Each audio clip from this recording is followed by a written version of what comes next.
With a drone, we are able to capture larger scenes. Then we integrate that into the FARO software. So in the FARO software, there's data points. And then when we fly the drone over the scene, we are able to put those together and have a much larger scene. And we're able to clear roadways drastically faster.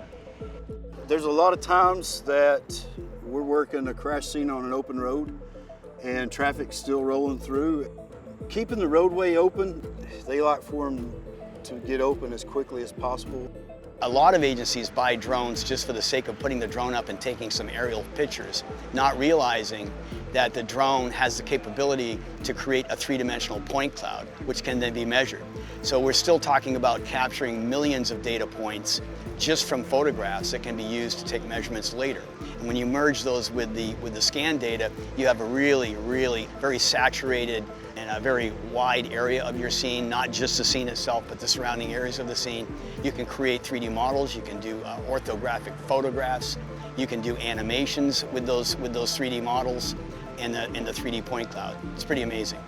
To be able to use those tools in the toolbox, that's really beneficial to agencies. They can scan smaller areas with the scanner, and then they can capture large data areas with the drone and merge those two together.